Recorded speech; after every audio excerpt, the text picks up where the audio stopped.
राधा रानी मेरी है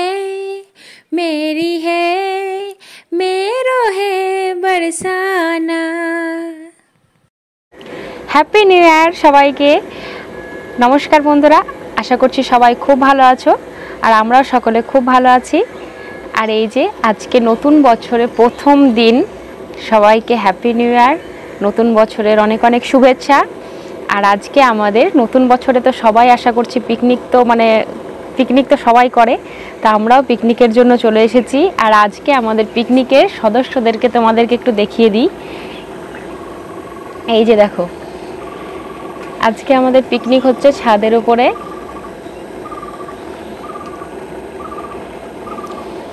এই যে সবাই চলে এসেছে পিকনিক করতে সেজে গুজে।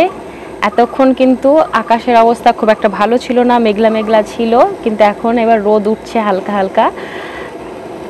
সবাই কিন্তু সকালবেলায় উঠে স্নান টান করে চলে এসেছে আর আমাদের পিকনিকও শুরু হয়ে গেছে।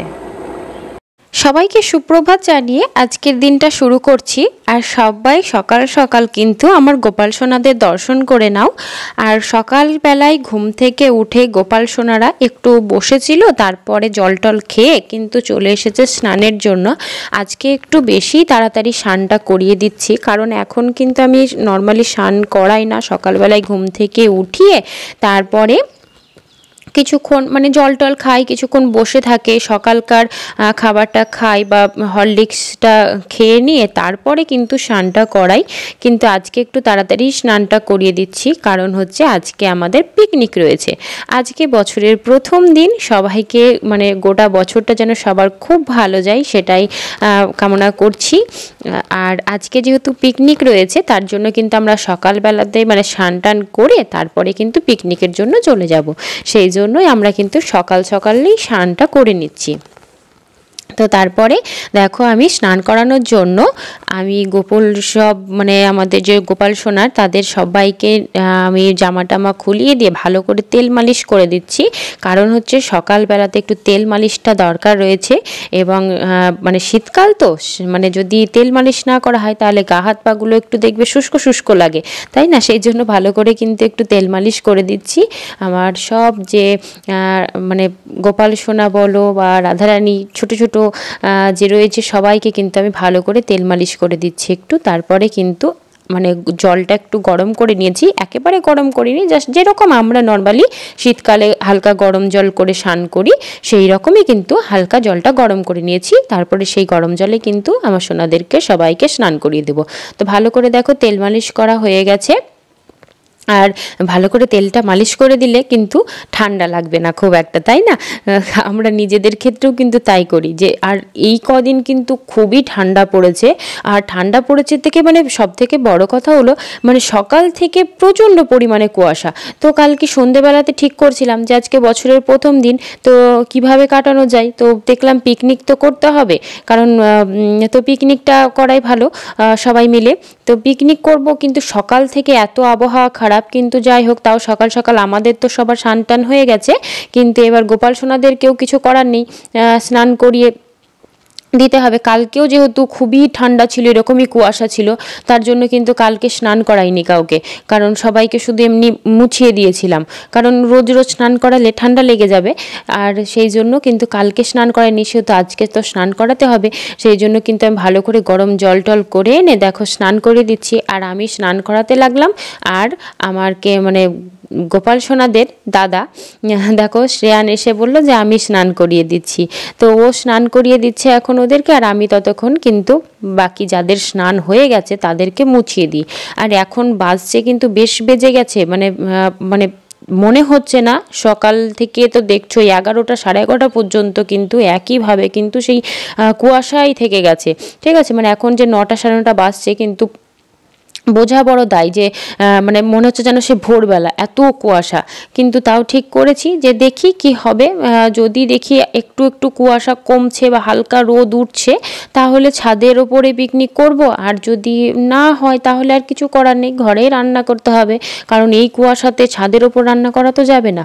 তো দেখো আমি বাকিদেরকে সব মুছিয়ে দিলাম, আর এবার কেশবকে কিন্তু মানে কেশবের দাদা মুছিয়ে দিচ্ছে। আর তারপরে দেখো সবাইকে আমি রেডি করে নিয়ে চলে এসেছি। সবাই দেখো সোয়েটার পরে নিয়েছে, কারণ সবাই স্নান করেছে, সবার তো ঠান্ডা লাগবে, মানে ঠান্ডা লাগবে বলতে কি বেশ ভালোই ঠান্ডা লাগছে, কারণ আমি নিজেও স্নান করলাম, সেহেতু আমি নিজেও বুঝেছি কেমন ঠান্ডা লাগছে। আমিও যেমন সোয়েটার চাদর সব পরে নিয়েছি স্নান করার পরে, ওদেরকেও কিন্তু দেখো সবাইকে পিকনিকের জন্য একদম মানে সাজিয়ে গুছিয়ে আমি কিন্তু রেডি করে দিয়েছি। তো সবাইকে কেমন লাগছে সেটাও কিন্তু তোমরা জানাতে ভুলবে না। তো সকলের স্নান টান হয়ে গেল। এবার সবাইকে আমি সকালের যে খাবারটা দিয়ে দিই, এই যে দেখো হরলিক্স, আর তার সঙ্গে রয়েছে মেরিগোল্ড বিস্কুট। তো মানে সবাই কিন্তু এটা খেতে বেশ ভালোবাসে, কারণ মানে ওই যে বললাম আমার গোপাল সোনাদের দাদা এগুলো পছন্দ করে, মানে এগুলো মানে চুজ করা বা এগুলো কোনটা কোন বিস্কুট খাবো না খাবো সেগুলো কিন্তু ওই নিয়ে আসে। আর হরলিক্সের সঙ্গে ওর মেরি বিস্কুটটা ভালো লাগে, সেই জন্য কিন্তু সবাইকে আমি ওই জন্য মানে মেরি বিস্কুটটাই দিই হরলিক্সের সঙ্গে। তো তারপরে সবাইকে একটু করে এখন গরম গরম হরলিক্স, ওই জন্যই আজকে তাড়াতাড়ি স্নান করতে হবে বলে আগে থেকে হরলিক্সটা দিলাম না, কারণ হচ্ছে গরম গরম হরলিক্স খেয়ে আবার স্নান করলে তখন কিন্তু ঠান্ডা লেগে যাবে। তো তাই জন্য আমি কিন্তু প্রথমে স্নান করানো হয়ে গেল, তারপরে গরম গরম হরলিক্সটা খেলে কি হবে যে শরীরে একটু বেশ গরমও ধরবে, তাই না? তো সেই জন্য প্রথমে স্নান করিয়ে দিলাম, আর তারপরে কিন্তু আমি এখন হরলিক্স আর এই যে বিস্কুট দিয়ে দিয়েছি সবাইকে। তো সবাই এখন এটা খেয়ে নিয়ে তারপরে আমরা কিন্তু ছাদে যাব। আমি প্রথমে সব ঠিকঠাক করে আসবো, তারপরে ওদেরকে ছাদে নিয়ে যাব যখন দেখবো হালকা হালকা আকাশটা পরিষ্কার হয়েছে। তো দেখো এই যে আকাশটা একটু একটু পরিষ্কার হয়েছে, যে পরিমাণ কুয়াশা ছিল সেই পরিমাণ কুয়াশা কিন্তু এখন আর নেই। তার জন্য আমি কিন্তু সব ছাদে এবার একে একে তো আনতে হবে। এখন বাজছে কটা জানো? এখন বাজছে 11টা। সেই তখন থেকে স্নান টান করে চুপচাপ বসে থাকা, কি করব, ছাদের ওপরে করব নাকি নিচে করব, কিন্তু পিকনিক বলো, রান্নাঘরে কি আর পিকনিক মানাই? ছাদের ওপর বা কোথাও একটা ফাঁকা জায়গাতেই কিন্তু পিকনিকটা মানাই, তাই না? সেই জন্য কিন্তু তারপরে যাহাই তাই ছাদের ওপরেই গেলাম। আর ও মটরশুঁটি এগুলো সব ছাড়াচ্ছিল, আর তারপরে আমি দেখো সব একে একে নিয়ে আসলাম পরপর, মানে সব হাঁড়ি কড়াইগুলো। তারপরে মানে ওদেরকে যে মানে গোপাল সোনাদেরকে এসে বসাবো, তার জন্য দেখো আমি এখানে জায়গা করছি, এখন সবার জন্য একটা চাদর পেতে দিচ্ছি। সব এখন জায়গাটা ঠিকঠাক করে আমি করে নিচ্ছি ওদের জন্য। আর ওদিকে গ্যাস ট্যাসও লাগানো হয়ে গেছে, তেলের বোতল বা সমস্ত মশলা টশলা সব কিছুই কিন্তু আমি নিয়ে চলে এসেছি। এবার একে একে আর একটু আকাশটা পরিষ্কার হলেই কিন্তু আমি ওদের সকলকেও নিয়ে চলে আসবো একে একে। তো একে একে সব আমি এদিকে তখন মানে কাজগুলো করে নিই, বাকি কাজগুলো। আর নিচ থেকে কিন্তু মানে এই পরপর সব জিনিস বইতে বইতেই মানে শরীরে গরম ধরে গেছে। দেখো সোয়েটার পরেছিলাম, চাদর পরেছিলাম, সব কিছুই খুলে দিয়েছি, কারণ হচ্ছে আমি সিঁড়ি দিয়ে কি কমবার যাওয়া আসা করছি, মানে একের পর এক জিনিসগুলোকে আনছি, তারপরে আবার ওদেরকেও এবার একে একে আনবো। তো একে একে কিন্তু অনেকটাই মানে শরীরে কি বলবো গরম ধরে যাচ্ছে। আর আমি এখন সবাইকে কিন্তু একে একে নিয়ে আসছি। এই যে দেখতে পাচ্ছ, প্রথমে কিন্তু কেশব সোনাকে নিয়ে চলে এসেছি, আর এরপরে একে একে সবাইকে নিয়ে আসব। সবাইকে হ্যাপি নিউ ইয়ার। আজকে আমাদের দেখো পিকনিক হবে,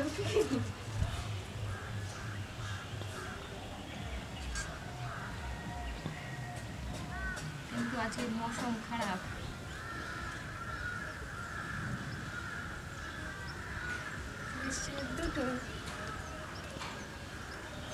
দেখি দাও কেমন সাজুগুজু হয়েছে, একটু বলে দাও। हे प्रभु, हे जगन्नाथ, ये क्या हुआ? आज मौसम क्यों खराब हो गया?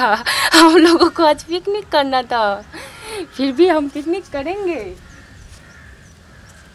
আর আজকে কিন্তু সকাল থেকে সত্যি করেই আবহাওয়াটা খুবই খারাপ। যদি আবহাওয়াটা সকাল থেকে ভালো থাকতো তাহলে এতক্ষণ মোটামুটি মানে সবাই মিলে আধা ঘন্টা পিকনিকে কাটিয়ে ফেলতে পারতাম, কিন্তু অনেকটাই লেট হয়ে গেল। বললামই তো 11টা পেরিয়ে গেল, এখনও পর্যন্ত দেখতে পাচ্ছ রান্না বসেনি, কিছুই হয়নি। তো কিন্তু অন্য দিন কি হয় যে 11টার সময় আমাদের খাওয়ার মানে রান্না বান্না সব কমপ্লিট হয়ে খাওয়া দাওয়া মানে দুপুরকার খাওয়া দাওয়ার সময় চলে আসে। তা আমি প্রথমে কেশবকে নিয়ে আসলাম, তারপরে দেখতে পাচ্ছ গিরিধারী আর মানে আমাদের লালি বা মাধবীকে নিয়ে আসলাম। তারপরে এই যে তারপরে আমি নিয়ে চলে এসেছি আমাদের আরও দুইজনাকে। এই যে দেখো এখন নিয়ে এসেছি বাসুদেব আর রাধিকাকে। তো সবাই কিন্তু দেখে বলবে যে সাজ পোশাক কেমন হয়েছে। আর সবাই কিন্তু আজকে নতুন নতুন ড্রেস পরে চলে এসেছে, মানে সোয়েটারগুলো কেমন লাগছে সেটাও কিন্তু অবশ্যই জানাবে। তো এই যে সবাইকে আমি কিন্তু বেশ ভালো করে পিকনিকে বসাতে তো হবে, সুন্দর করে তো পিকনিকে বেশ গোল হয়ে বসতে হবে, মজা করতে হবে, গল্প করতে হবে। সেই জন্য কিন্তু আমি সবাইকে ভালো করে বসিয়ে দিচ্ছি। আর লাস্টে এই দেখো এনেছি আমার ছোট্ট 2 সোনাকে। এই যে আমার ডান দিকে রয়েছে লাল্লা সোনা, বাম দিকে রয়েছে মাধব সোনা। তো তারপরে আমি লাল্লা এবং মাধব ওদের দুজনকেও নিয়ে চলে গেলাম আর ওখানে কিন্তু বসিয়ে দিলাম। তো মোটামুটি আজকে যে মেনুটা ঠিক হয়েছে সেটা হচ্ছে ফ্রাইড রাইস হবে, তার সঙ্গে হবে ভেজ ডাল, মানে একটু গাঢ় করে ডাল করব, তার সঙ্গে হচ্ছে পালং পনির হবে। প্রথমে ঠিক হয়েছিল যে আলু আর পনির দিয়ে তরকারি করব, তারপরে দেখলাম পালং শাক রয়েছে সেহেতু কিন্তু ফ্রাইড রাইসের সঙ্গে পালং পনিরটা কিন্তু খুব সুন্দর লাগে। সেই জন্য ভাবলাম পালং পনির করব। তা আলুটা তো কাটা হয়ে গেছিলো, মানে আলু পনিরের তরকারি হবে বলে আলু কাটা হয়ে গেছিলো। তারপরে আবার মনে করলাম তাহলে ফুলকপি, আলু আর মটরশুঁটি দিয়ে দমের মতন করে দেব। তা আপাতত কিন্তু এইটুকুই মেনু ঠিক হয়েছে। আর অন্য কিছু মানে ইচ্ছে ছিল প্রথম থেকে যে আরও কিছু করব, কিন্তু কি বলতো ওই যে দেরি হয়ে গেল তো রান্না বসাতে, সেই জন্য আর কিন্তু মানে কিছু রান্না সেরকম কিন্তু করব না। আর তারপরে দেখো এই যে আমি সবাইকে বসিয়ে দিয়ে আমি ওকে বলছিলাম যে আমার সঙ্গে সবার একটা ছবি তুলে দাও। তো সেই জন্য আমি এখন ছবি তোলার জন্য ওখানে বসেছিলাম। আর কেশবলালের টুপিটা একটু ঠিক করে দিয়ে তারপরে কিন্তু দেখো আমি স্থির হয়ে বসেছিলাম, কারণ হচ্ছে ছবি তুলতে হবে। আর দেখতেই পাচ্ছ এই যে আবহাওয়াটা কীরকম, এখনও কিন্তু রোদ, মানে আমরা যখন ছাদে আসলাম হালকা রোদের ছটা আসছিল, সেই জন্য ছাদে নিয়ে আসলাম। তারপরে কিন্তু দেখছি বেশ আবার হাওয়া দিচ্ছে, বেশ ঠান্ডা লাগছে।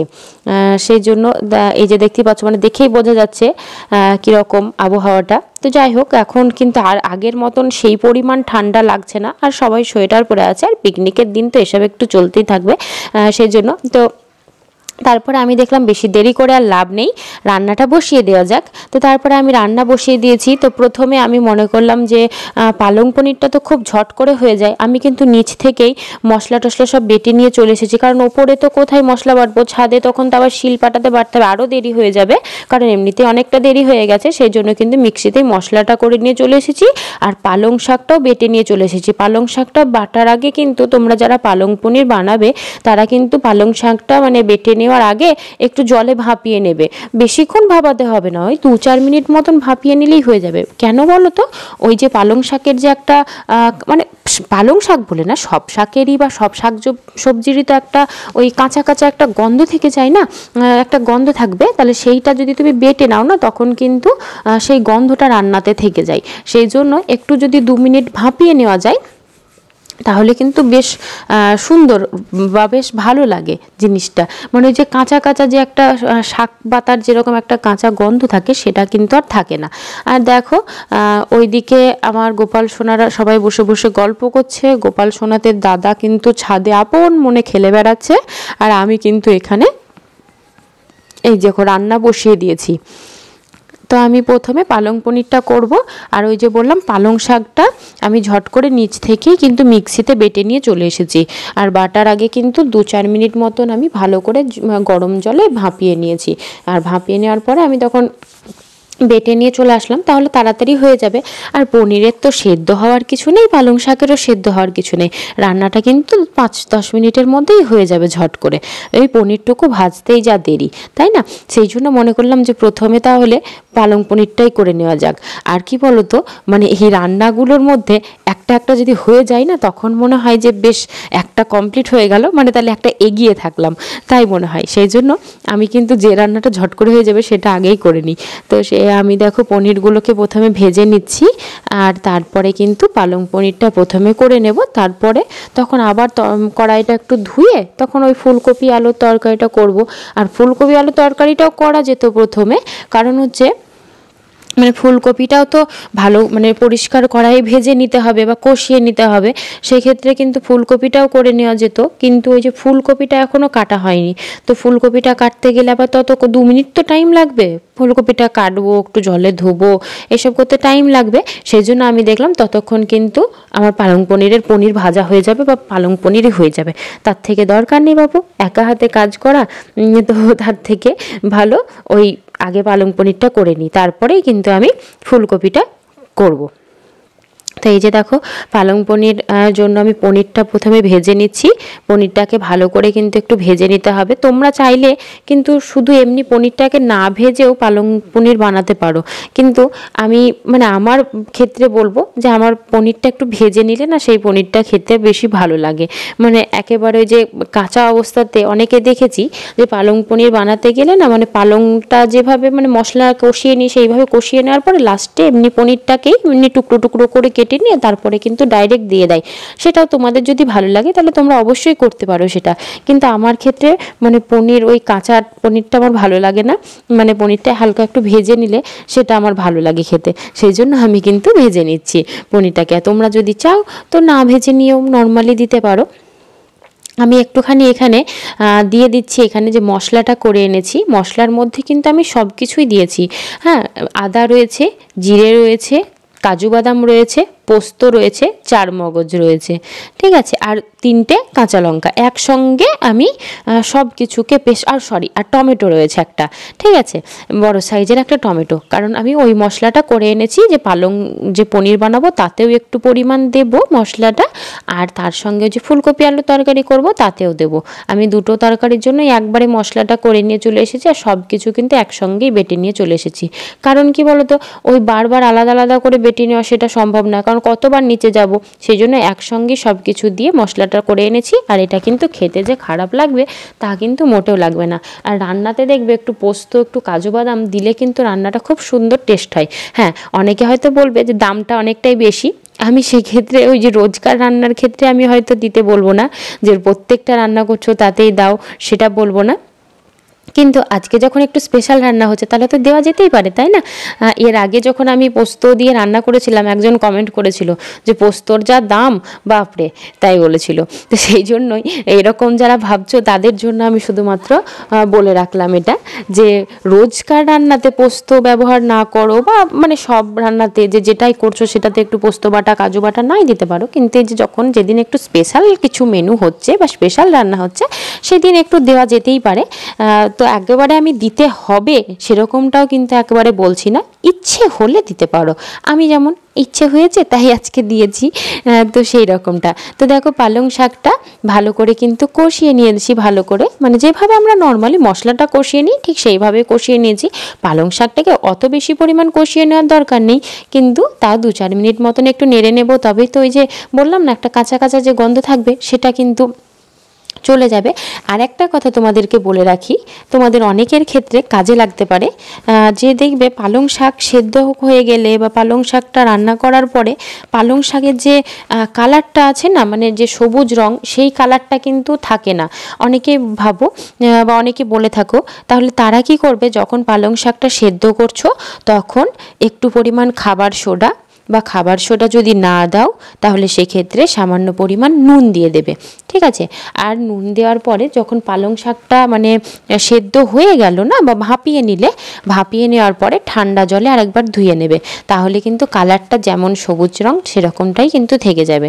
আমি দেখো রান্না হয়ে গেছে, কিন্তু পালং শাকের কালারটা কিন্তু একেবারে কালচে হয়ে গেছে বা নষ্ট হয়ে গেছে সেরকমটা কিন্তু নয়, সে সবুজ সবুজই কালারটা কিন্তু থেকে গেছে। আর আমি মাঝে মাঝে একটু একটু করে গোপাল সোনাদের সঙ্গে গল্প করে নিচ্ছিলাম, কারণ ওরা একা একা বসে আছে, ওরা নিজেদের মধ্যে শুধু গল্প করছে, আমার সঙ্গে তো কেউ গল্পই করছে না। সেই জন্য আমি আবার একটু একটু করে ওদের দিকে ঘুরে দেখো গল্প করছিলাম, ঠিক আছে। ওদেরকে পিছন দিকে মানে রান্না করছি, তার কারণ হচ্ছে ওদের তখন মানে রান্নার ঝাঁঝ লাগবে বা এখন থেকে, সেই জন্য ওদেরকে একটু দূরে বসিয়ে রেখেছি। আর আমি দেখো একটু মাঝে মাঝে ঘুরে ঘুরে তারপরে মানে রান্না করছি। আর তার সঙ্গে দেখো আমি যেহেতু পরে অডিও দিচ্ছি তখন কিন্তু আমি গানও করছিলাম, মাঝে মাঝে ওদেরকে একটু করে গান শোনাচ্ছিলাম, একটু ছড়া বলছিলাম, মাঝে মাঝে শ্রেয়ানের সঙ্গেও একটু গল্প করছিলাম, সবটাই কিন্তু করছিলাম। কিন্তু তখন যেহেতু ওই পাশে অন্য কোনো জায়গাতে পিকনিক হচ্ছে তার গান বাজছিল জোরে জোরে, নইলে কিন্তু আমি তোমাদেরকে আমি যে গানটা করছিলাম সেটাই শোনাতাম। কিন্তু দেখছিলাম যে বক্সের গানের আওয়াজটা কিন্তু বেশ এসেছে, সেহেতু ওই তখন পরে হয়তো কপিরাইট আসবে, সেই জন্য কিন্তু আবার মিউট করে এই জায়গায় ভয়েসটা আমি দিয়ে দিয়েছি। নইলে কিন্তু যে আমি কি গান করছিলাম, যদিও আমি বলে রাখি যে ওই রাধা রাধা গান করছিলাম, হরে কৃষ্ণ গান করছিলাম, তো সেই গানগুলোই শোনাচ্ছিলাম ওদেরকে আর কি। তো সেই গানগুলো তোমাদেরকেও শোনানো যেত, যদিও আমার গানের গলা এমন কিছু ভালো নয় যে শোনানোই মানে বিরাট কিছু যে শোনাতে হবে সেরকমটা নয়, কিন্তু তবুও শোনানো যেত। তো ভালোবেসে যেটা করব সেটাই ভালো লাগে আশা করছি। তো এই যে আমার দেখো পালং শাকটা মোটামুটি, পালং শাকের যে পনির মানে পালং পনির সেটা কিন্তু মোটামুটি হয়ে এসেছে। এবার গরম মশলা ছিটিয়ে দিয়েছি উপর থেকে একটু, একবার ফুটে গেলেই শুধুমাত্র নামিয়ে দেবো। তো পালং পনির তো মোটামুটি কমপ্লিট হয়ে গেছে। এবার আলু ফুলকপির তরকারিটাও কিন্তু একইভাবে করে নেব। কড়াইটা একটু ভালো করে ধুয়ে নিলাম, কারণ ফুলকপিগুলো ভাজবো তো, তখন আবার ওই পালং শাকটা যদি একটু লেগে থাকে না তাহলে ওই জায়গায় কড়াইটা কিন্তু পুড়ে যাবে। সেই জন্য দেখো কড়াইটা ভালো করে পরিষ্কার করে নিয়েছি। আর পালং শাকটা একটু সাইডে সরিয়ে রেখে আসি, মানে পালং পনিরটা আর কি, ওটা একটু সাইডে সরিয়ে রেখে আসি। আর ওখানে দেখো শ্রেয়ান কি একটা করেছে সেটা কিন্তু আমাকে দেখাতে এসছে, আর আমার এখন এই মুহূর্তে মনে পড়ছে না ও কি দেখাতে এসছে। আর আমাকে তার সঙ্গে কিছু একটা ও বলছিল যে মানে কিসের জন্য কি একটা বলছিল আমি জানি না, ও কি নিয়ে খেলবো সেটা আমাকে হয়তো জিজ্ঞাসা করছিল। আর তারপরে আমি দেখো এখন কিন্তু ফুলকপিটা ঝটঝট করে কেটে নিচ্ছি। ওই কড়াইটা একেবারে লো ফ্লেমে রেখেছি, ওভেনটা লো ফ্লেমে রেখে কিন্তু আমি কড়াইটা গরম হতে দিয়েছি। কড়াইটা গরম হতে হতেই ঝটঝট করে ফুলকপিটা কেটে নেব। কড়াইটা গরম হওয়ার জন্য আমি কিন্তু গ্যাসের ফ্লেমটা এখন একেবারেই লোতে রেখে দিয়েছি, কারণ নইলে তো এমনিতে দেখতে পাচ্ছ এগুলো তো সেই হাই ফ্লেমের গ্যাস, একেবারে ঝটঝট করে তখন কড়াইটা গরম হয়ে যাবে, কড়াইটা পুড়েও যাবে। সেই জন্য আমি একেবারে লো ফ্লেমে রেখে দিয়েছি, তাড়াতাড়ি করে কিন্তু ফুলকপিটা আমি কেটে নিচ্ছি। তো পালং পনিরটা হয়ে গেছে, দেখতেই পেলে খুব তাড়াতাড়ি পালং পনিরটা হয়ে গেছে। আর আমি কিন্তু এখন আলু ফুলকপিটাও রান্না করে নেব। তো আলু ফুলকপিটা ঝটঝট করে নিতে হবে, তারপরে কিন্তু ফ্রাইড রাইসটা করব। তার আগে তো মুগের ডালটাও করে নিতে হবে, সেটাও খেয়াল রাখতে হবে। তো আলু ফুলকপি করে নিই। ফুলকপিটা ভালো করে একটু জলে ধুয়ে নেব, আর তারপরে কিন্তু ফুলকপিটাকে প্রথমে তেলে একটু বেশ কিছুক্ষণ কষিয়ে নেব। ফুলকপি রান্নার ক্ষেত্রে ফুলকপিটা যদি একটু তেলে ভালো করে কষিয়ে না নাও না, তাহলে মনে হয় যেন সেই টেস্টটা আসলো না। ফুলকপি আলু দুটোর ক্ষেত্রেই বলছি, ফুলকপিগুলোর ক্ষেত্রেও যা আলুর ক্ষেত্রেও তাই, যে আলুটাও তাই, যদি আলু দিয়ে কিছু রান্না করছো তাহলে যদি তেলে একটু কষিয়ে না নাও তাহলে সেক্ষেত্রে কিন্তু আলুটা মনে হয় যেন ঠিকঠাক মানে হলো না, আলুটা ঠিকঠাক স্বাদ আসে না। আর আলুটা যদি তেলে একটু কষিয়ে নেওয়া যায়, তেলে একটু যদি ভেজে নেওয়া যায়, তাহলে কিন্তু খুব সুন্দর টেস্টটা আসে। আর শ্রেয়ান দেখো পিছন দিয়ে দৌড়ে দৌড়ে খেলা করে বেড়াচ্ছে, হ্যাঁ, আর একটা একটা করে ওই মটরশুঁটি নিয়ে যাচ্ছে, কোনো সময় মটরশুঁটিটা খাচ্ছে, এইসব করছে আর কি, যেমনটা পিকনিকে হয় দেখতেই পাচ্ছ। আর আমার গোপাল সোনারা দেখছো বসে বসে কি সুন্দর সবাই মিলে গল্প করছে। ওরা কিন্তু একটু দুষ্টুমি করেনি, ঠিক আছে, দুষ্টুমি করেছে শুধুমাত্র গোপাল সোনাদের দাদা, হ্যাঁ, মানে দাদা দুষ্টুমি করেছে বলতে ছাদে সব কিছু ছিটিয়েছে। ওই যে ফুলকপির পাতাগুলো দেখো আমি ওইখানে সাইডে ফেলে রাখলাম, যে পরে মানে হয় ফেলে দেবো, নয় ওই সবজি যেখানে মানে সবজির খোসা টোসা যেখানে পচানো হয় সেখানে ফেলে রাখবো, তাই বলে ওখানে সাইডে ফেলে রেখেছি ওই দিকটাতে। ও বলছে যে ফুলকপির পাতাগুলো নিয়ে গিয়ে ও মানে আলাদা করে তরকারি কাটে তরকারি মানে রান্না করবে আর কি, যে ছোটো ছেলের আমরা যেরকম খেলতাম, ঠিক আছে। কিন্তু এখন কি বলতো, আমরাও যখন করেছি তখনও সেই মাদেরকে পরিষ্কার করতে হয়েছে, তখন যেরকমটা ছিল ঠিক আমাদের ক্ষেত্রেও তাই। এখন যেহেতু আমাকে ছাদটা নোংরা করলে, কারণ কালকে ছাদটা সবটা ধুয়ে দিয়েছিলাম ভালো করে, আজকে পিকনিক করবো বলে ছাদটা মানে ভালো করে, তারপরে যখন সকালবেলাতেও একবার করে জল ছিটিয়ে ভালো করে পরিষ্কার করে দিয়েছি, হ্যাঁ। আর কি দুদিন আগেও ধোয়া হয়েছে ছাদটা একবার। তো ছাদটা নোংরা করছে, তখন আমি একটু একটু বকা দিচ্ছি ওকে যে ছাদটা নোংরা করো না, এক সাইডে করো, এরকমটা আর কি। কিন্তু ছোটোবেলাতে আমিও তো সেই একই জিনিসই করেছি, আমি জানি। তো কিন্তু দেখো ফুলকপিটা এখন আমি কষিয়ে নিচ্ছি। আর এখন কিন্তু রোদ উঠেছে, হ্যাঁ, ভালোই দেখতেই পাচ্ছ তোমরা আকাশের মানে চারিদিকটা, ছাদের চারিদিকটা দেখে। রোদ উঠেছে বলতে বিরাট রোদ উঠেছে সেরকমটা নাই, কিন্তু একেবারে যে রকমটা সকালবেলাতে ছিল না, বা যখন আসলাম তখনই হঠাৎ করে আবার মানে রোদের ছটা দেখেই কিন্তু ছাদে আসলাম, যে ছাদে তো বেশ রোদ উঠেছে, তাহলে বোধহয় রান্নাটা করা যাবে ছাদে, এই বলে কিন্তু আসলাম। দিয়ে দেখছি আবার সেই মেঘলা মেঘলা হয়ে গেল। ভয় লাগছিল যে ছোট ছোট ছেলেগুলোকে সব নিয়ে আসলাম ছাদে, দিয়ে আবার এরকম কুয়াশা কুয়াশা কেমন একটা লাগছিল, যে তখন সবার ঠান্ডা লাগবে হয়তো। তো কিন্তু তারপরে যাই হোক দেখছি দেখো রোদটা উঠেছে, রোদ উঠেছে বেশ হালকা, যে রোদটা মানে এই রোদটাই কিন্তু সব থেকে ভালো লাগে। এই রোদটাতে একেবারে গরমও লাগবে না, মানে বেশ ভালোও লাগবে। সে হালকা যে শীতের রোদ মানে যেটা ভালো লাগে সেই রোদটা কিন্তু এখন হয়েছে। বেশ ভালো লাগছে রোদে বসে বসে এখন রান্নাটাও করতে। আর এদিকে তো সবাই তো পিকনিক তো এরকম জায়গাতেই ভালো লাগে। সকাল থেকে খুব মনটা খারাপ ছিল যে পিকনিক করব বললাম, আর এরকম হয়ে গেল, মানে ঘরের ভেতরেই তাহলে রান্না করতে হবে নাকি সেটা ভাবছিলাম। তারপরে দেখলাম যে না, যাই হোক, একটু একটু দেখছি আকাশ পরিষ্কার হচ্ছে। আর কেশবের ওপর ভরসাও ছিল যে নিশ্চয়ই আমি ছাদে গেলে পিকনিক শুরু হওয়ার সময় কিন্তু কৃষ্ণ ঠিক ঠিক করে দেবে, তাই না? এটাই তো আমাদের প্রভুর কৃপা। তো সেই জন্যই কিন্তু ওদের ওপর ভরসা করেই আমি এসেছিলাম যে যা হবে হবে, ছাদে চলো, ঠিক আকাশ পরিষ্কার হয়ে যাবে, রোদ উঠবে, সবই হবে। আর যদি না হয় তাহলে জানবো যে প্রভুর ওটাই ইচ্ছা, যে কুয়াশার দিনেই এরকম করবে। যে সকাল থেকে যদি রোদটা উঠতো তাহলে তো এতক্ষণ রোদে বসে বসে রান্না করতে খুব কষ্ট হতো। সেই জন্যই সকাল থেকে ওরকম আবহাওয়াটা রেখে দেখো এখন যে সময় রান্না শুরু করেছি না, পিকনিকটা শুরুর সময় থেকেই কিন্তু রোদ হালকা উঠে গেছিলো। তারপরে আবার একটু হালকা হালকা মেঘলা মেঘলা ছিল, কিন্তু একেবারে যে কুয়াশা ছিল সেটা কিন্তু কেটে গেছে। আর তারপরে এখন তো খুব সুন্দর যে রোদ উঠেছে, বললাম বেশ রোদ লাগিয়ে লাগিয়ে রান্না করতে বা ছাদে বসে থাকতে বেশ মজাই লাগছে। আর সব কিছু নিয়ে চলে এসেছি ছাদে, এখন তো আর নিচে যাওয়ার কোনো প্রশ্নই ওঠে না। আর সবাইকে খাইয়ে দাইয়ে নিয়ে চলে এসেছি। আর হ্যাঁ, বলে দিই তোমাদেরকে, কেশবরা কিন্তু মাঝে একবার কলা খেয়ে নিয়েছে, ঠিক আছে? মানে সব আমার 8 ছেলে মেয়েতেই কিন্তু সবাই মিলে কলা খেয়ে নিয়েছে একবার করে, কারণ রান্না করতে তো এখন একটু দেরি হবে, ঠিক আছে? তার জন্য মাঝে সে সকালবেলায় হরলিক্স খেয়েছে, ঠিক আছে? তো তার মাঝে একবার কিন্তু কলা খাইয়ে দিয়েছি সবাইকে। ওর বাবা কলা আনলো ছাদের ওপরেই, দিয়ে সবাইকে এখানেও কলা দিয়ে দিলাম আর শ্রেয়ানকেও দিয়ে দিলাম। তো সবাই কিন্তু কলা খেয়ে নিয়েছে, পেটটা একটু ভরে থাকবে, তাই না? তা করতে করতে মায়ের রান্নাও হয়ে যাবে। আর এই দেখো আমি এখন ফুলকপি আলু তরকারির জন্য মশলাটা কষিয়ে নিচ্ছি। ফুলকপিটাও ভেজে নিয়েছি, আলুটাও ভেজে নিয়েছি। আর মটরশুঁটিটা কিন্তু এখনও ভাজিনি, মটরশুঁটিটা ভাজবো না। মটরশুঁটিটা যখন মশলা কষাবো, সব ফুলকপি আলু দিয়ে দেবো, তখন মটরশুঁটিটা দিয়ে কষিয়ে নেব। তাহলেও কিন্তু খুব সুন্দর, মানে মটরশুঁটিটা কিন্তু মশলার সঙ্গে কষে যাবে, কারণ ও তো ছোটো ছোটো জিনিস, টুক করতেই গলে যাবে, তাই না? ফুলকপি আলুটা একটু কষিয়ে নিলে বেশ রান্নাটা সুন্দর হয়। আর ভালো করে এখন আমি কিন্তু মশলার সঙ্গে আলু, ফুলকপি, মটরশুঁটি সব কিছুকে কষিয়ে নেব। তো তারপরে তখন জল দিয়ে দিব, একটু সেদ্ধ হয়ে যাবে, তখন বাস হয়ে গেল। আর এখন কিন্তু বাকি আছে কি কি বলো তো? ওই যে বললাম মুগ ডাল করবো, মুগ ডালটা বাকি আছে। মুগ ডালটা প্রথমে ঠিক ছিল না, প্রথমে ভাবলাম কিন্তু ফ্রাইড রাইস করব, মানে প্রথম রান্না ঠিক হয়েছিল যে এই তাই একটু একটু করব ভাবলাম, কিন্তু সকাল থেকে যখন ঠিক করলাম যে কি রান্না করব, আকাশের পরিস্থিতি তো ভালো ছিল না, 10:30 বেজে যাচ্ছে, তবুও ছাদে আসতে পারছি না, মানে ঠান্ডা ঠান্ডা ছিল, ছেলেগুলোকে নিয়ে আসা যাচ্ছে না। আর আমি একা একা এসে রান্না করব, সেটাই বা কেমন দেখায়? সেটা তো আর পিকনিক হলো না, সবাই মিলে থাকবে তবেই না পিকনিক হলো। তো সেরকমটাও হচ্ছে না, যার জন্য কিন্তু তখন ভাবলাম, ওর বাবা বলল যে এক কাজ করো, শুধুমাত্র ফ্রাইড রাইস করো আর আলু আর পনির দিয়ে তরকারি করো।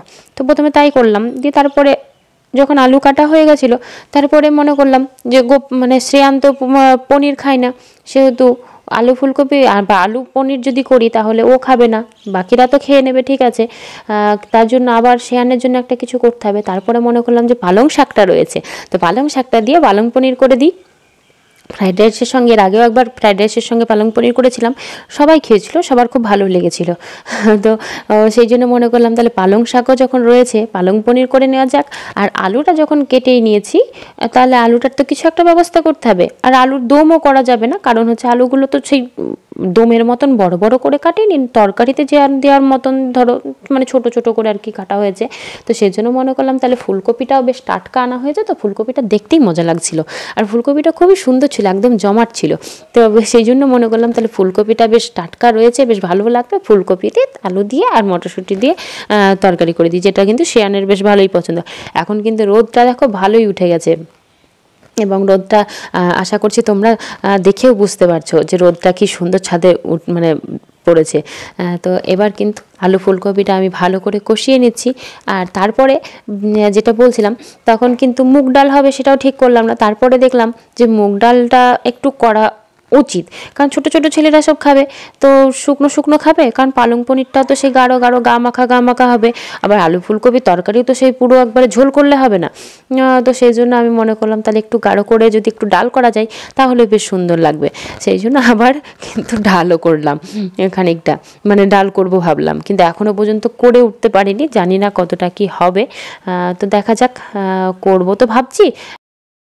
এই যে আমাদের সদস্যদেরকে সবাইকে দেখো, আর আমার গোপাল সোনার পরিবারের মানে সবার তরফ থেকে তোমাদের সবাইকে হ্যাপি নিউ ইয়ার, নতুন বছর সবার খুবই ভালো কাটুক, খুব ভালো কাটুক, সবাই ভালোভাবে নতুন বছর কাটাও।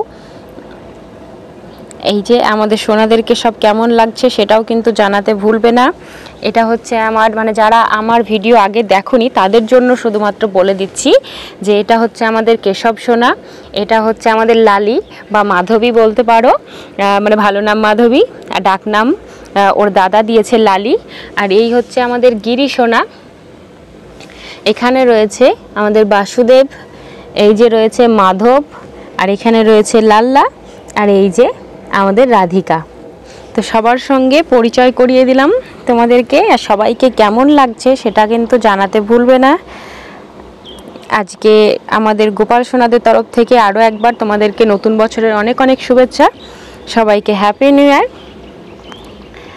আর তোমরাও কিন্তু আমার গোপাল সোনাদেরকে সবাইকে হ্যাপি নিউ ইয়ার বলে দিও, কমেন্টে happy new year Radhe Radhe বলতে ভুলবে না। আর আমার গোপাল সোনাদেরকে আজকে কেমন লাগছে সেটাও জানাতে ভুলবে না। সবাই কিন্তু সকালবেলায় ঠান্ডা ঠান্ডা ছিল, তবুও কিন্তু স্নান টান করে নতুন জামা পরে সেজে গুজে কিন্তু দেখো ছাদের ওপরে চলে এসেছে। আর ছাদের ওপরে কিন্তু এখন রান্না বান্না শুরু হয়ে গেছে, কি কি রান্না হচ্ছে না হচ্ছে সব কিছুই তোমাদেরকে দেখাবো। এই যে এখন রান্না হচ্ছে আলু ফুলকপি আর মটরশুঁটি, মানে দম, আলু ফুলকপির দম, তার সঙ্গে মটরশুঁটিও রয়েছে, যেটা এখন মটরশুঁটি মানে বা আলু ফুলকপি সব কিছু সেদ্ধ হতে দিয়েছি। আর এখানে ফ্রাইড রাইসের জন্য সব কিছু কাটা হয়ে গেছে, আর তার সঙ্গে পালং পনির হবে, পালং পনিরও মানে হয়ে গেছে, পালং পনিরটা হয়ে গেছে। তো মোটামুটি এখন এই পর্যন্ত ঠিক আছে। এরপরে কি হবে, মানে ভেজ ডাল হবে, মুগের ডাল হবে, ওই সব কিছু দিয়ে। তো এইদিকে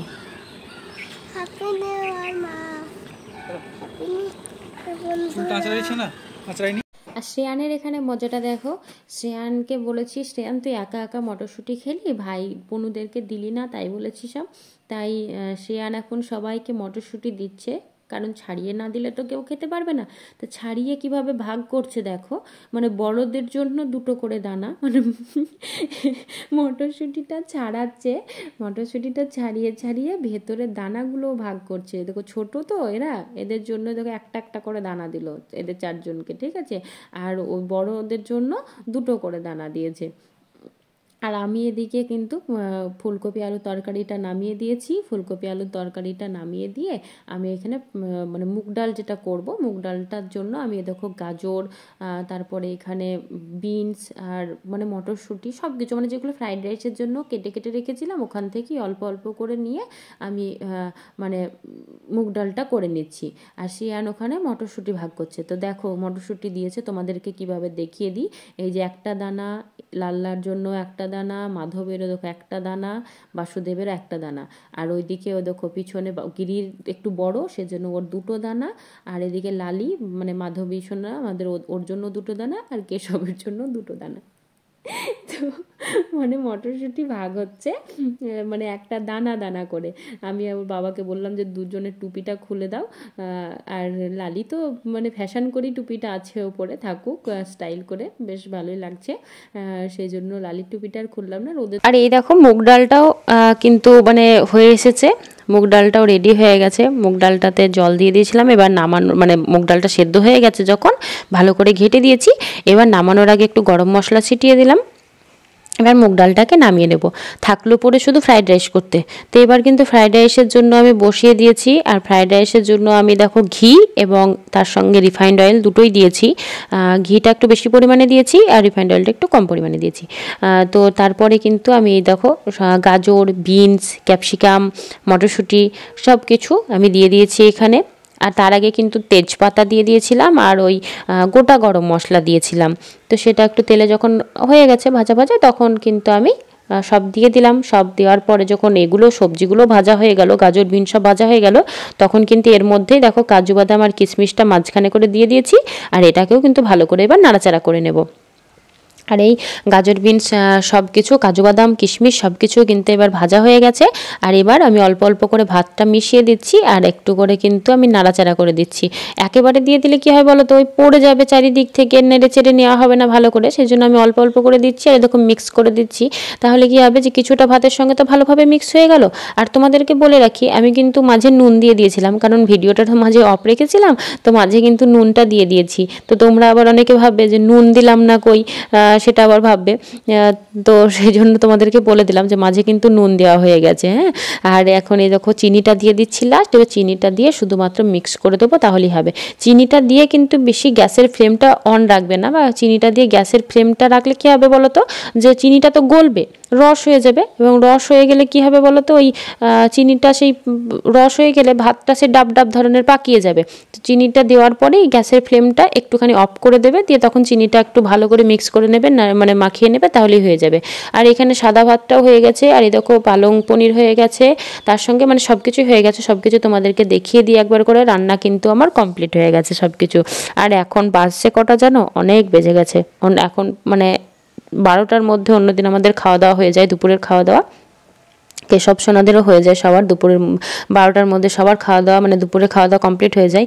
আজকে 2টো বাজছে এখন, পুরো মানে 2:10 না 15 বাজছে, 2:15 বাজছে। আর এখন আমার রান্না কমপ্লিট হলো। কিছু করার নেই, পিকনিক তো এরকমটাই হয়। এই দেখো এখানে আমার 8 ছেলে মেয়ে বসে পড়েছে, আর সবাইকে আমি কিন্তু পাতা দিয়ে দিচ্ছি, মানে আমি পরিবেশন করছি এখন। হ্যাঁ, তাই দেখো সবাই দেখো বসে পড়েছে কেমন সুন্দর। আর আজকের খাওয়া দাওয়া বা আজকের পিকনিকটা কিন্তু আমাদের হবে কলার পাতাতে, কারণ হচ্ছে কলার পাতায় বেশ মজা লাগে খেতে, তাই না? কিন্তু এখন তো সব জায়গাতে হয়তো কলার পাতা পাওয়া যায় না, বা অ্যাভেলেবেল নয় হয়তো সব ক্ষেত্রে, সেই জন্য কিন্তু কলার পাতাতে খাওয়াই উঠে গেছে। কিন্তু কলার পাতায় খেতে কিন্তু মানে খুবই সুন্দর লাগে আমার, মানে বললাম আর কি পার্সোনালি, মানে আমার বলে না, আমাদের বাড়ি কিন্তু সবাই পছন্দ করে কলার পাতাতে খাওয়া। কিন্তু কলার পাতা যে সব সময় তো থাকে না, সেই জন্য তো আজকে বললাম পিকনিকের দিন, তো কলার পাতা নিয়ে আসো গা। দেখো সবার জন্য আমি কিন্তু কলার পাতা ছোট ছোট করে কেটে নিয়েছি, আর সবাইকে এবারে গ্লাসে করে জল দিয়ে দিচ্ছি। আর মানে গোপাল, মানে শ্রেয়ান, যেমন গোপাল বললে তোমরা অনেকে বুঝতে পারবে না আবার কাকে গোপাল বলছি কাকে কি বলছি। তো শ্রেয়ান যেমন নিজের গ্লাসটা পাশে রেখেছে, ও কিন্তু কি করছিল যে গিরির গ্লাসটাকেও পাশে রাখছিল। তো আমি বললাম গিরির গ্লাস পাশে রাখো না, তো এখনই তোমার সঙ্গে হাতে ঠেকে যাবে, দিয়ে তখন হয়তো পড়ে যাবে বা কিছু। তা আমি একদিক থেকে কিন্তু কেশব থেকে একেবারে পরিবেশন করতে দিয়ে দিয়েছি। আর এই দেখো ফ্রাইড রাইস সবাইকে দিয়ে দিচ্ছি, সবাইকে প্রথমে এক হাতা করে কিন্তু ফ্রাইড রাইস দিয়ে দিচ্ছি। আর লাল্লা সোনা দেখো, ওর থেকে ওর পাতাই বড়, তাই না বলো? ওকে দেখে এত ছোট্ট আমার সোনা, কিন্তু ওর থেকে ওর পাতাটাই বড়। আর এই দেখো গিরির মুখটা শুধু দেখবে, মানে সব সময় মিচকি বদমাশ হয় না, হ্যাঁ, তো মানে ঠিক গিরির মুখ চোখ সব সময় হচ্ছে সেই মিচকি হাসি মুখে একটা। আর মানে এত কিউট লাগবে দেখতে, মানে সব কিছু এই যে খাবার দিচ্ছি যখন ওর মন ভালো থাকে না, তখন একটা আলাদাই ও মিচকি হাসি দেয়, সব সময় একটা শয়তানি হাসি থাকে ওর মধ্যে। আর কেশব হচ্ছে একেবারে সেই মনোমুগ্ধকর হাসি, একদম মানে সেই, মানে এমনিতে যেমন সেই মোহিনী রূপে যেমন সবাই মোহিত হয়ে গেছিলো না, ঠিক সেই রকমই কেশবের হাসি হচ্ছে সবসময় ওরকম। যখন খুশি থাকে না ও, মানে তখন ওর মুখটা এত সুন্দর হাসি থাকে। আর যখন কোনো কারণে আমার কিছু গন্ডগোল হয়ে যায়, আমি তখন বুঝতে পারি ওর মুখ দেখেই যে কিছু একটা হয়েছে বা কিছু একটা গন্ডগোল হয়েছে, তখন আবার একটু তাকে সেই ছেলেকে ভোগানো বলে না, হ্যাঁ ছেলে ভোগানো, যাই হোক একটা কিছু করতে হয়, তখন আবার ঠিক হয়। যাই হোক, সে তো চলতেই থাকে সবার পরিবারেই, যে সবার মধ্যে মান ভাঙানো, রাগ হওয়া, একটু মানে ভোগানো সব কিছুই থাকে। তো ঠিক ওই দুজনের দুই রকম। আর বাকিগুলো তো বললাম সবার মিষ্টি হাসি, কিন্তু গিরির হাসিটা একটু অন্যরকম। বললাম যে ওই যে বদমাইশি মানে মিচকি বদমাস যারা হয় না, যে তাদের মতন সবসময় মিচকি হাসি সবসময়। তা আমি দেখো সবাইকে এখন কিন্তু ফ্রাইড রাইস দিয়ে দিয়েছি, আর তার সঙ্গে ডাল দিয়ে দিয়েছি একটু করে, আর ওই আলু ফুলকপির যে তরকারিটা করলাম না, সেটাও দিয়ে দিয়েছি। একটা ভুল হয়ে গেল যেন, মানে এটা পরে মনে পড়ছে, তখনও যদি মনে পড়তো করা হতো। চাটনি করতে ভুলে গেছি, ঠিক আছে, সবই ছিল, টমেটো ছিল, সবই ছিল, কিন্তু চাটনিটা খাওয়ার পরে একেবারে মনে পড়ছে যে চাটনিটা করলে বেশ একটু জমতো জিনিসটা। কিন্তু ওই যে তাড়াহুড়ো করে করছি, 2টো বেজে গেছে, তো মানে ইয়ে লাগছিল যে কখন খাবে ছেলেগুলো, রোজ 12টার মধ্যে খাওয়া হয়ে যায়, আজকে তো পেট জ্বলছে বুঝতেই পারছি। তো তারপরে কিন্তু আর যাই হোক করা হয়নি। তো এই দেখো আমি এখন দিয়ে দিচ্ছি সবাইকে পালং পনির। আর ক্যামেরাটা যে জায়গায় ধরেছিল না, দেখো কি রোদের ছটাটা আসছে ওখান থেকে দিয়ে না, ক্যামেরার এই জায়গাটা সেই আবছা আবছা লাগছে ওপর থেকে। কিন্তু আমি তা তখন দেখিনি যে ক্যামেরাটা এরকম মানে রোদের ছটা আসছে। তোমাদের হয়তো দেখতে অসুবিধাই হবে বা বুঝতে পারবে না হয়তো, কিন্তু মানে বেশ বাজেই লাগছে দেখতে, তাই না বলো? ওই জায়গাটা দেখো কীরকম সাদা সাদা একটা, মানে ওইখানে কি বলো তো, ওইটা মানে রোদের ছটাটা আসছে আর ক্যামেরাটা তার এই সামনের দিক থেকে আছে, যে রোদের ছটাটা এমনভাবে পড়ছে যেন মানে দেখতে খুব বাজেই লাগছে। তো তারপরে আমি দেখো সবাইকে মানে সব দেওয়া হয়ে গেছে, ফ্রাইড রাইস, ডাল টাল সব দেওয়া হয়ে গেছে। তারপরে কিন্তু আমি সবার একটা করে থালা তো নয়, মানে পাতা আর কি, মানে খাবারের ওপরে একটা করে তুলসী পাতা দিয়ে দিচ্ছি, আর জলের মধ্যে একটা করে তুলসী পাতা দিয়ে দিচ্ছি সবার। তাই দেখো সব তুলসী পাতা দেওয়া হয়ে গেছে। শ্রেয়ান বলল আমাকেও দাও, কারণ শ্রেয়ান কিন্তু তুলসী পাতা খেতে এত পছন্দ করে তা বলার নেই। মানে অনেকে আছে তুলসী পাতা খায় না, কিন্তু শ্রেয়ান হচ্ছে সে চুরি করে তুলসী পাতা খায়। মানে যদি ওর বাবা এক গোছা তুলে এনে রাখে ঘরে, যে মানে ঠাকুরকে মানে যখন আমরা ভোগ দিই তখন দেবো সেরকম বলে, ও ওখান থেকে কখন চুরি করে খেয়ে নেয়। মানে তুলসী পাতা খেতে ও এত ভালোবাসে। তো ও বলছে কই মা সবাইকে তুলসী পাতা দিলা, আমাকে দিলা না। তারপরে দেখো আমি ওখানে বসেছি, আমি একটা ছবি তোলার জন্য, কিন্তু ছবিটা যে এত খারাপ আসছিল তা সেটা আমি তখন বললাম যে ক্যামেরা আমি দেখতে পাইনি, মানে আমি বুঝতে পারি না, ও অত বুঝতে পারে না যে ক্যামেরা কীরকম আসছে না আসছে, অত তো মানে দেখেও না। তারপরে এই যে দেখো আমাদের কিন্তু সবাইকে সব মানে খাবার দেওয়া কমপ্লিট হয়ে গেছে। এই দেখো ফ্রাইড রাইস, তার সঙ্গে মুগের ডাল, আলু ফুলকপি মটরশুঁটির তরকারি আর পালং পনিরের, সবাইকে একটা করে পনির দিয়ে দিয়েছি। আর সবাই দেখো কি সুন্দর পিকনিকে বসে পড়েছে। আমার 8 ছেলে মেয়ে কিন্তু পিকনিকে বসে পড়েছে, আর সবাই কিন্তু খাওয়া দাওয়া শুরু করে দিয়েছে, ঠিক আছে। সবাই গল্প করছে আর খাচ্ছে। আর একটু খাওয়া দাওয়া হয়ে গেলে তারপরে কিন্তু আমি সবাইকে একটু করে মিষ্টি দিয়ে দেবো। ওর বাবা 2 রকমের মিষ্টি এনেছে, একটা হচ্ছে এনেছে এখন তো শীতের সময়তে যেটা মানে মিষ্টিটা এখনই মানে খাওয়াটা খুবই দরকার বলতে কি মানে মানে এখনই যেহেতু পাওয়া যাবে নলেন গুড়ের রসগোল্লা, যেটা মানে যেটা অন্য সময় তো সব সময় পাওয়া যাবে না, এখনই মানে অন্য সময় তো রসগোল্লা খেলেও হবে, কিন্তু এখন তো এইটাই মেন। তো সবাইকে একটা করে সন্দেশ দিয়ে দিচ্ছি আর একটা করে দেখো নলেন গুড়ের রসগোল্লা দিয়ে দিচ্ছি। তো খাওয়া দাওয়া মোটামুটি এখন ওদের কমপ্লিট হয়ে গেছে। আমি তারপরে কিন্তু মিষ্টিটা ওই জন্য দিয়ে দিচ্ছি, লাস্টে তো মিষ্টিটা দিতে হবে।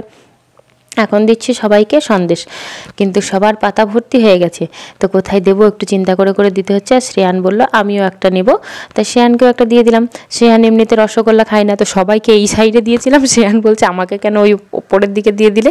শ্রেয়ান আবার দেখো ওই মানে সন্দেশটাকে ঠিক করে যেভাবে সবাইকে ওই সাইডে দিয়েছি, ওর সবথেকে পছন্দের মানে যে 7 জন রয়েছে, তো 7 জন গোপাল সোনাদের মধ্যে ওর সবথেকে পছন্দের হচ্ছে গিরি। কারণ কেশবকে মানে এমনি যে অন্যদেরকে পছন্দ করে না তা নয়, কিন্তু কেশব হচ্ছে কি বলতো, কেশবকে তো নিতেও পারে না, কোলে নিতে পারে না, কিছুই পারে না, যার জন্য কেশবের সঙ্গে অতটা এমনি কেশবকে ভালোবাসে, কেশবকে ঘুম থেকে তুলাতে পারে না। আর গিরি হচ্ছে কি ওর সঙ্গে একদম পারফেক্ট, ঠিক আছে, মানে ওর পাশে বসবে, দেখো মাথায় হাত বোলাচ্ছে আর খাচ্ছে, সব সময় ওরকম করে ওকে কোলে নিতে পারে। আর গিরি ধরো হাত দুটো সামনের দিকে, তো মানে ও যেহেতু সেই হাত খোলা গোপালগুলো, হ্যাঁ, সেই জন্য ওর হাতে যেহেতু কিছু নেই, সেহেতু হাতটা ধরতেও সুবিধা হয়। মানে সেই বাচ্চাদেরকে যেভাবে আমরা মানে বডির সাপোর্ট দিয়ে বগলের কাছে ধরে যেভাবে আমরা কোলে নিই না, ঠিক ওইভাবে গিরিকেও কোলে নেওয়া যায়। কিন্তু বাকিরা হচ্ছে কি ধরো পাটা ভাঁজ করা থাকে, লাড্ডু গোপাল যেরকম হয়, ঠিক আছে, এক হাতে লাড্ডু আছে, এক হাতে মানে পাটা ভাঁজ আছে একদিকের, সেরকমভাবে রয়েছে, ঠিক আছে। আবার যে রাধিকা বা লালি দুজনের ক্ষেত্রেও তাই, যে বাল রাধারানী যেগুলো সেগুলো তাই মাটিতে হাত দিয়ে থাকে, আর হচ্ছে তোমার হাঁটু দুটো ভাঁজ থাকে, ঠিক আছে। তো ওদের ক্ষেত্রে কোলে নিতে একটু অসুবিধা বোধ হয়, কারণ পাগুলো ভাঁজ থাকে বাই চান্স পড়ে যাবে, সেই জন্য আমি বলি যে বাবু তুমি বেশি কোলে নিও না, সেরকম বলি। কিন্তু গিরির ক্ষেত্রে কিন্তু ওটা হচ্ছে ওর পারফেক্ট হয়। আর এই যে দেখো সবাই সেই জন্য গিরিকেও বেশি ভালোবাসে। আর এই দেখো সবাই কিন্তু খাওয়া দাওয়া কমপ্লিট হয়ে গেছে সবার। তোমরা কিন্তু প্রসাদ গ্রহণ করো। আর আজকের পিকনিক এই পর্যন্তই, পরে দেখা হচ্ছে অন্য ভিডিওতে। Bye bye.